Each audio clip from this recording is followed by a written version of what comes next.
On entre ici comme dans une entreprise classique, mais cet endroit n'a rien de traditionnel. Ici, on rencontre essentiellement des entrepreneurs individuels du secteur des nouvelles technologies pour la plupart. Ils sont déjà une quinzaine à avoir adopté ce lieu.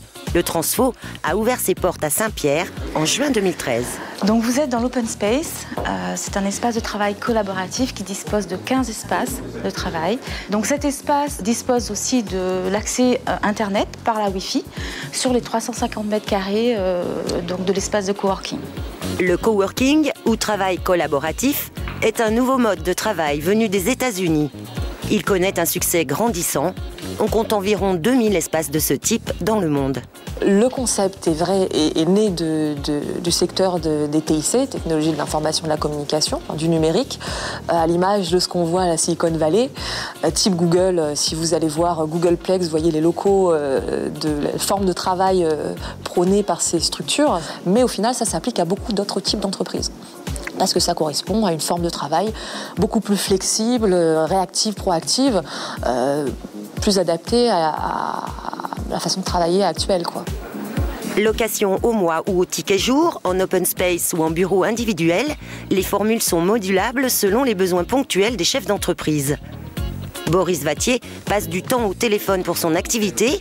Il a choisi le bureau clos et réserve la salle de conférence pour ses formations web. J'ai démarré l'activité en m'installant ici directement. Donc il y a 2-3 mois, je vais avoir besoin d'être aux normes, par exemple handicapé ici. J'ai pas besoin de faire des aménagements comme il va y avoir besoin dans pas longtemps. Tout est aux normes, donc une facilité d'accès à des locaux confortables pour recevoir du public et mes clients dans un espace avec un espace bar sympa par exemple, et avec des salles de formation super équipées. Il a pu aussi nouer des partenariats avec d'autres coworkers comme Éric Goisé, animateur de réseaux sociaux. Plus qu'une simple location de bureau pratiquée par les centres d'affaires ou les pépinières, au Transfo, les espaces de convivialité font la différence. C'est souvent autour d'un café ou d'un after-work que naissent les nouvelles collaborations. Nous sommes en train de faire aujourd'hui avec Jonathan est un exemple typique. Boris, qui a la société Pixeloi, souhaitait mettre en place une formation sur le web marketing. On a échangé, on a partagé, on a parlé de ce qu'il voulait faire, de son projet, comment moi je pouvais m'intégrer dans son projet, et on fait ensemble ce projet. Petit à petit, tout le monde collabore avec tout le monde. On est vraiment dans une dynamique de partage, d'échange. On a d'autres projets en cours, sachant que la CCI, via le Transfo, nous permet de nous présenter sur des projets importants, et on a des relais d'information qui nous permettent de préparer des offres sur des projets sympathiques. Et il y a une partie commerciale, du coup, qui est faite sans qu'on ait besoin d'aller sur la route. Et ça, c'est bien. Le concept séduit aussi de plus grandes entreprises comme Renware, société anonyme qui conçoit des cardiofréquencemètres pour les sportifs et des kits de contrôle d'insuline numérisés pour les personnes diabétiques. Les produits de cette PME réunionnaise sont vendus dans 15 pays. Le siège est à Saint-Denis de la Réunion et moi j'habite physiquement à Saint-Pierre et j'ai trouvé dans le Transfo un parfait endroit pour m'installer et pour rester travailler 2 à 3 jours par semaine, ce qui m'évite de faire la route tous les jours. Et j'ai pu rapatrier entre guillemets une partie de mon équipe qui préférait travailler près de Saint-Pierre que de Saint-Denis. Voilà, donc c'est un arrangement que nous avons au sein de l'entreprise et ça permet d'optimiser le temps de chacun. Ça permet d'éviter 2 à 3 heures de route par jour. Voilà, c'est le but premier. Donc on va commencer par accueillir les 2 nouveaux membres, notamment Fabrice et Joanita.